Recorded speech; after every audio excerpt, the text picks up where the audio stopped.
Hey, what's up everyone? Merry Christmas. I'm Rick. And I'm Ryan. We wanted to talk about what it's like to be an addict around the holidays and what someone can do for them.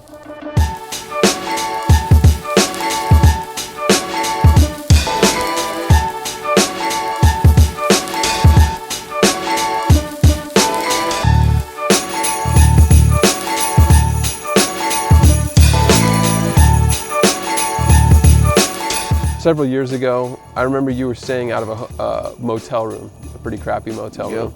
And at that time, I remember picking you up here and there, and I'd get you a meal, which you were always very grateful for. So I think that's one of the best things that you can do right there is a meal. So that's taking you out for a meal. Yeah, take them out for a meal, because an addict they're rarely gonna buy food. They're gonna spend their money on the drug or the alcohol. It's like food's not the priority when you're only thinking about getting high. 2-3 days in a row, I would go without eating. What about like a gift certificate to Texas Roadhouse or something? Gift certificate seems like a great idea, but these days they have stores that will actually cash out gift cards. So they'll give you anywhere from 60 to 90 cents on the dollar for your gift card. And so if I was ever given a gift card, I absolutely was taking it to the gift card shop. Definitely not a Visa. Maybe $10 or $15 to Starbucks or something. They're not going to be able to cash that in for anything significant. But definitely not like a Visa gift card or something like that. It's like handing them cash. And cash is bad because it absolutely is going to go to the drug. And it's unfortunately, that's the sad thing, and every addict out there is going to hate me, so I'm sorry, guys. Apologize. Giving all the secrets. Yeah. Cash is probably the worst thing that you could give the worst but best thing for the addict, they'll think. I think like toiletries would probably be a really, again, according to based on their situation, if it's a guy that is living out of a tent somewhere and they don't have a pad, then maybe you get him a pad for his tent, or you give them a pair of socks. I remember wearing the same pairs of socks for a week or 2 weeks at a time when I was homeless. Wow. So that's not enabling like continued homelessness or whatever if you buy him a pad to...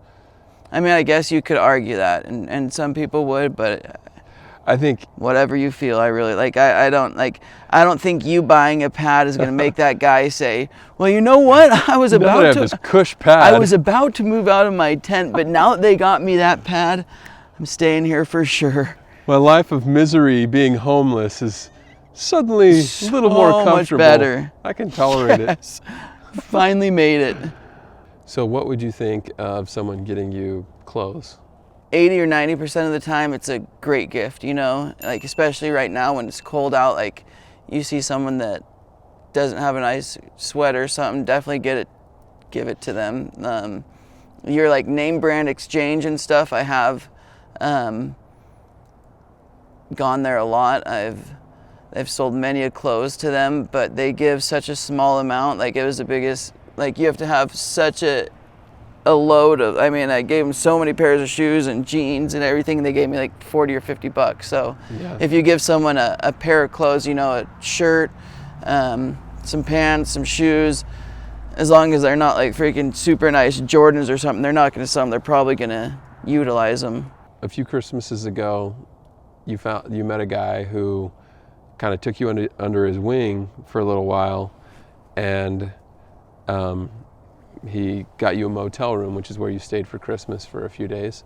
I think getting someone a hotel room, if you're going to get them a hotel room for like Christmas Eve and Christmas Day, I think that would be awesome, because most people will say don't enable the addict to continue using, and you're not necessarily enabling them to continue using. You're just giving them a couple nights in a hotel room to sleep in a bed, to get cleaned up, to be able to watch TV and just relax and not have to worry about being jumped or the cops or whatever. Just that comfort, and I think that's awesome. I think a lot of what we've been talking about is basically geared toward someone who's not only addicted but like homeless. Yeah.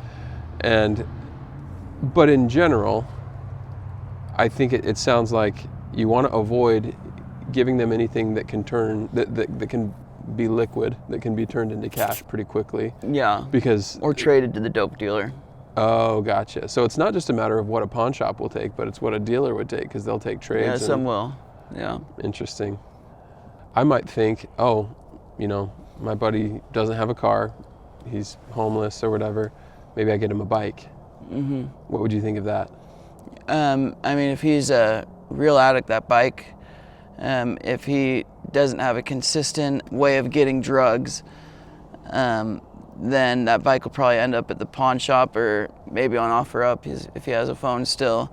It depends on how desperate the addict is. But yeah, things of value can I mean, there's drug dealers that take bikes, that take cell phones, that take anything and everything, they'll take that $500 bike and give you $50 worth of drugs, or if that. What's the craziest thing? I don't know if you've ever seen anything crazier. What's the craziest thing a dealer ever took for cash that you can remember? Is there any odd stuff? Like, I remember a lot of times they'd have you go steal stuff, right? Like, yeah. They had you go, they're like, okay, go into Kohl's and steal some ties or sunglasses or whatever. I had this kid once when I was I forgot where I was living, but he wanted me to go into a Home Depot. I think he liked Whippets or something, or I don't know, but he had me go in and grab him like 3 or 4 cans of propane or something. Like the little ones for camping, or yeah, okay, yeah, like ones that you could let. No, it was like big the old one blue Rhino. Yeah, no, it was. Oh, it was like a big one. Yeah, I threw it in I put him in the grocery carton and just pushed it out super fast. Did someone track you down and in the parking lot? No, they didn't run after me or anything. Interesting. Yeah, I got lucky, I guess. Wow. But yeah, no, there's so many. So you traded propane tanks. Yeah, for drugs. For some drugs. Wow. Yep. Yeah, there was. I would sometimes call the dealer and say, hey, what do you want from, like, I'll get you anything from Walmart. What do you want? I'll get you $100 worth of stuff for a half gram or for whatever. Wow.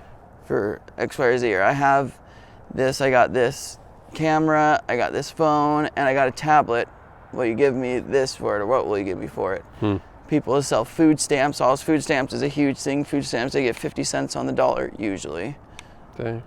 For me, like, if I can go back to Addict Ryan, it would have been, I think, just acknowledging that I existed on the day. I don't care what it would have been, but like, hey, miss you, like maybe visiting them and, just talking to them, like, like, miss you, like, wish you'd be around, like showing them that you care.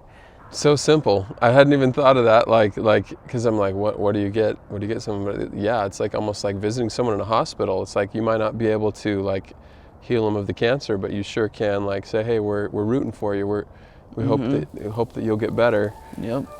I think that ultimately the best thing that any addict would want, and that anyone could give to an addict, would be sobriety. You can't necessarily give that to them. What you can give is connection and support. And you can find ways to, give them hope for their future.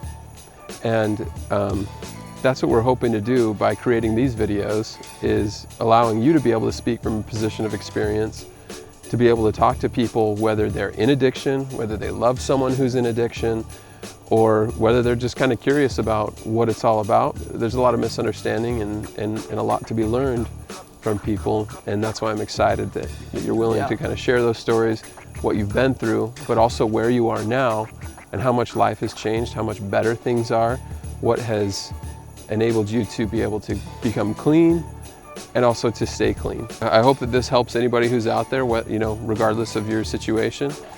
And you can expect to see more videos in the future. So we'd encourage you to subscribe to the YouTube channel, follow on Instagram, and we'll figure it out as we go, but hopefully people will get something from it.